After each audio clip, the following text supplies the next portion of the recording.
नमस्ते बच्चों, मैं आपकी हिंदी प्रवक्ता आज एक नए विषय के साथ। आज मैं फर्स्ट बीकॉम के एक निबंध को लेकर यहाँ पर बात करूँगी। जी हाँ बच्चों, बातचीत के बारे में ही मैं आज आपसे बात करना चाहती हूँ। तो आज एक हम देखते हैं कि बातचीत पाठ का सारांश। तो आज जो है एग्ज़ाम्स चल रहे हैं, तो परीक्षा के लिए ये सभी जो भी लेसन्स है वो बहुत ही इम्पॉर्टेंट है हमारे लिए। तो वहाँ पर आपको सारांश समझना बहुत ही इम्पॉर्टेंट होता है, क्योंकि अगर आप सारांश अच्छे से नहीं समझ पाओगे तो परीक्षा में लिखना मुश्किल पड़ सकता है। तो सारांश को समझाते हुए मैं यहाँ पर लेखक आपको क्या मैसेज देना चाहते हैं ये भी यहाँ पर बताऊँगी। तो सबसे पहले हम देखते हैं बालकृष्ण भट्ट जी द्वारा लिखित एक निबंध बातचीत। तो बातचीत पाठ का सारांश बताते हुए मैं उसके बारे में कुछ बात करूंगी यहाँ पर। बातचीत शीर्षक निबंध आधुनिक काल के प्रसिद्ध निबंधकार बालकृष्ण भट्ट द्वारा लिखा गया है, जिसमें वाक शक्ति को लेखक ने ईश्वर का वरदान बताया है। यहाँ पर उनका मानना है कि एक तरह से वो कहते हैं कि अगर वाक शक्ति नहीं रहा तो पूरी की पूरी सृष्टि जो है गूंगी बन गई तो क्या होगा। तो वो कहते हैं कि अगर ऐसा हुआ तो हम कल्पना भी नहीं कर सकते कि इस तरह से अगर हुआ तो एक सृष्टि पूरी की पूरी गूंगी पड़ गई तो ये एक बुरी बात है। तो ये हम सोच भी नहीं सकते, इस तरीके से ख्याल भी हमारे दिमाग में हम ला नहीं सकते। तो ऐसा बताते हैं कि इसीलिए ये जो बात करने की जो क्षमता है भगवान ने हमें एक वरदान की तरह हमें दिया है, वो कहते हैं यहाँ पर। उसके साथ साथ ये भी कहते हैं कि ये जो बातचीत होती है, हम क्या करते हैं कि सिंपल तरीके से बातें करना हमें बहुत पसंद है। तो बातें करने के लिए हमें कोई भी प्रिपरेशन करने की ज़रूरत नहीं पड़ती।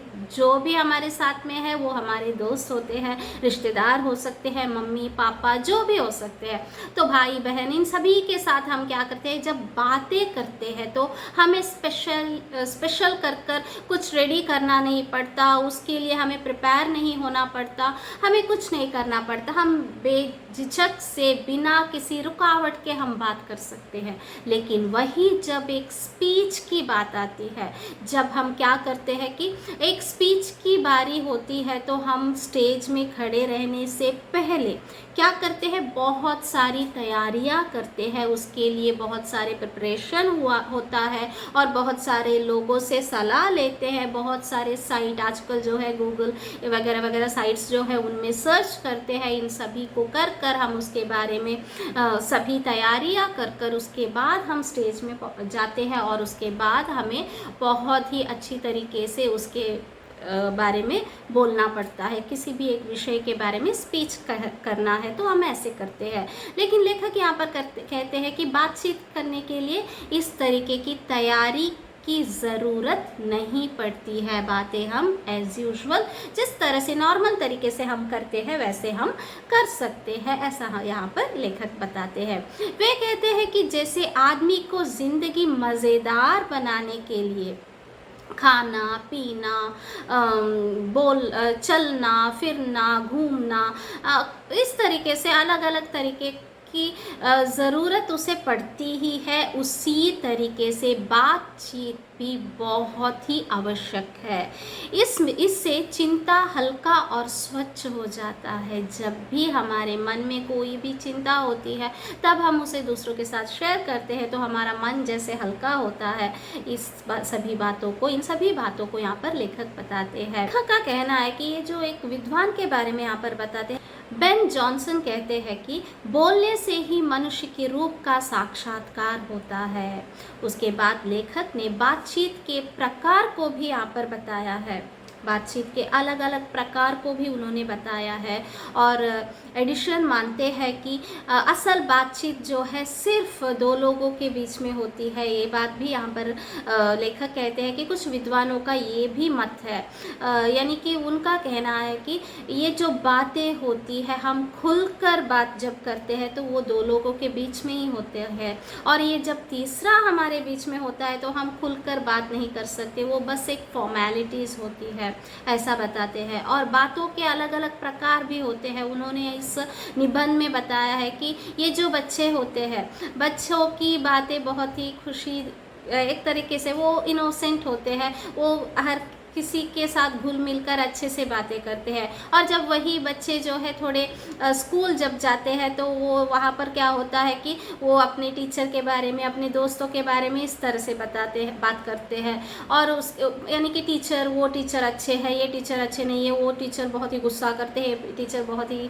प्यार से बात करते हैं, इस तरह से बातें होती हैं। और उनके साथ बात बैठे सहपाठियों के बारे में बात करते हैं, ऐसा सब होता है। लेकिन जब थोड़े यौवन में जब आते हैं तो यौवन में लड़के जो होते हैं अपने बराबर लोगों के साथ जब बात करते हैं तो अपने एक तरह से जिम सब जाने वाला है तो अपनी खूबसूरती के बारे में या और अपने जिम की जो प्रदर्शन सब करना स्टार्ट करता है और उसके उस तरह से बात करते हैं। और लड़कियां जो है उसके बारे में लेखक बताते हैं कि उनकी जो बातें जो है बहुत ही सुंदर होती है। उनकी बातों को समझने के लिए उनके साथ बैठना, उनके बातों को सुनना बहुत इम्पॉर्टेंट है, इस तरह से यहाँ पर लेखक बताते हैं। उसके बाद जो है बूढ़ों के बारे में अगर कहेंगे तो ये जो पुरुष होते हैं, जो मिडिल एज के जो पुरुष होते हैं, वो क्या करते हैं कि बहुत आप उनसे यंगस्टर्स के बारे में हमेशा जो है कुछ ना कुछ बुरा कहते रहेंगे और अपने गुणगान करते रहेंगे और अपने बारे में वो बताएंगे कि हमने बहुत पहले ऐसा किया था, वैसा किया था। इस तरीके के गुणगान के बारे में अपने आप को एक तरह से अच्छे है, हम पहले अच्छे थे, आज की जनरेशन जो है ठीक नहीं है, उस तरह से बातचीत करते रहेंगे, इस तरह से लेखक ने यहाँ पर बताया है। और एक और प्रकार बताया है जो है कि बूढ़े जो औरतें होती है, बुढ़िया जो होते हैं, वो लोग क्या करते हैं कि अपने बहू के बारे में यानी बेटे और बहू के बारे में बुराइयां करते रहेंगे और बुराइयां करते करते लास्ट में वो खुद ही झगड़ा करना स्टार्ट कर देते हैं। इस तरह से एक एक उम्र के लोग एक एक तरीके से बात करते हैं। इस तरीके से लेखक ने यहाँ पर बातचीत के अलग अलग प्रकारों को भी बताने की कोशिश की है। उसके बाद ये भी बताया कि कुछ विद्वान यहाँ पर क्या बोलते हैं कि सिर्फ दो लोगों के बीच में जो है अच्छी तरीके से बात हो सकती है, खुलकर बात हो सकती है। वही जब तीसरा जब आता है तो वो बातें जो है ओपन तरीके से खुलकर नहीं होते, उसे बातचीत नहीं कह सकते, वो जो है एक तरह से फॉर्मेलिटी बन जाती है। इस तरह से लेखक यहाँ पर बताते हैं। लेखक कहते हैं कि यूरोप के लोगों में बातचीत का हुनर है, जैसे आर्ट ऑफ कॉन्वर्सेशन भी उसे कह सकते हैं। तो ये जो है लेखक का कहना है कि ये जो यूरोप के जो लोग जो होते हैं बातचीत करने में बहुत ही स्मार्ट होते हैं और बातें किस तरह से बात करना चाहिए, कैसे बात करना चाहिए, कैसे बात कर कर इम्प्रेस कर सकते हैं, इन सभी बातों की हुनर उन्हें आती है। इस तरह से वो बताते हैं। इनके प्रसंग को सुन के कान को अत्यंत सुख मिलता है, ये भी यहाँ पर वो बताते हैं। इसे सहृदय गोष्ठी भी कह सकते हैं। अंततः बालकृष्ण भट्ट ये भी कहना चाहते हैं कि हमें अपने अंदर ऐसी शक्ति भी पैदा करना चाहिए कि जिससे हम अपने आप बातचीत कर सके। यानी कि लेखक ये बताना चाहते हैं कि हम क्या करते हैं, बातें करते करते कभी कभी हमें पता नहीं चलता है कि हमारे सामने वाले व्यक्ति को दुख भी हो सकता है, खुशी भी हो सकता है। ऐसा कहा जाता है कि कभी भी दूसरे का दिल दुखाना नहीं चाहिए। तो इस यहाँ पर क्या होता है कि बातचीत से ये सब हो सकता है। कुछ लोगों का दिल दुख भी सकता है, कुछ लोगों को खुशी भी मिल सकती है, ऐसा होता है। ये ऐसा कहा जाता है कि ये जो बातें होती है ना तीर की तरह चुभते हैं कभी कभी। तो लेखक यहाँ पर बातों के बारे में बताकर, बातों की वैरायटीज़ के बारे में, प्रकारों के बारे में बताते हैं। और बातें जो है बहुत ही अच्छी चीज़ है, ये ईश्वर से मिलने वाला वरदान है। इन सभी बातों के बारे में कहकर अंत में ये भी हमें एक मैसेज देते हैं कि ये जो बातचीत होती है एक तरह से बहुत ही अच्छी चीज़ है, लेकिन इससे हमें क्या करना चाहिए, दूसरों के सामने बातें करने से पहले अपने आप से बात करना सीखना चाहिए। क्योंकि हम जब भी अपने आप से बात करने का जो एक हैबिट डालते हैं, उसकी आदत जब हमें पड़ जाती है तो ये बहुत ही उत्तम तरीका होता है। इस तरह से अगर हम करेंगे तो यानी कभी भी आगे चलकर हमारे बातों से किसी और को दुख नहीं होगा। यानी कि हमारे मन में अगर हम बात करते रहेंगे तो हमें क्या होता है कि क्या अच्छा है, क्या बुरा है, कौन सी चीज़ बताना है, कौन सा चीज़ नहीं बताना है, इन सभी के बारे में हमें एक आइडिया मिल जाता है।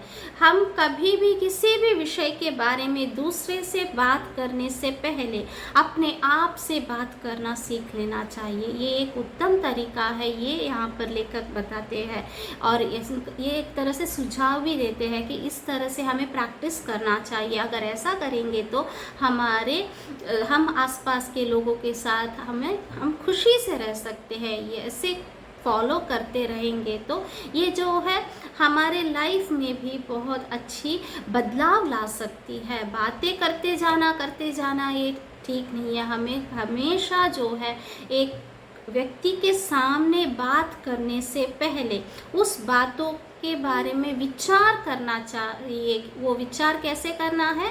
अपने आप से करना है। ऐसे करेंगे तो हमारा फ्यूचर में किसी के साथ बुरा नहीं होगा, यानी कि किसी और को दुख नहीं पहुंच सकती हमारा कौन सकता कि हमारे बातों के वजह से।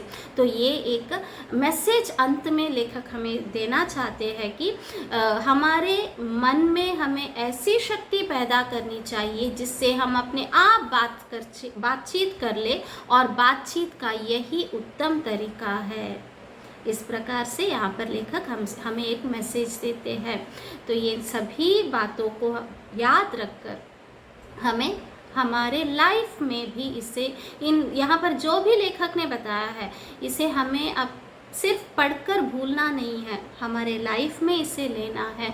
इसे अगर हम लाइफ में फॉलो करेंगे तो हमें बहुत ही खुशी भी मिलेगी और हमारा जो जीवन जो है बहुत ही सुंदर तरीके से चलेगा। ये स्पेशली आप जैसे विद्यार्थियों को, छात्रों को यहाँ पर इसीलिए बताया जाता है क्योंकि आप आगे की आज आप स्टूडेंट हो, लेकिन आगे चलकर आप ही इस समाज में रहने वाले एक नागरिक बनोगे। तो इन सभी छोटी छोटी बातों का ध्यान हमें रखना चाहिए। तो ऐसे रखेंगे तो ही हम उत्तम नागरिक बन सकते हैं। तो इसीलिए इस तरीके के जो एक छोटी छोटी बातों के बारे में यहाँ पर लेखक हमें मैसेज देते हैं इन निबंध के माध्यम से। तो इन सभी को आपको फॉलो करते रहना चाहिए। उसी तरीके से इस सारांश को इससे आप अच्छे से पढ़ो और सुनो और एग्ज़ाम में अच्छे से अंक लेने की कोशिश करो। सभी को एग्ज़ाम के लिए ऑल द बेस्ट। धन्यवाद।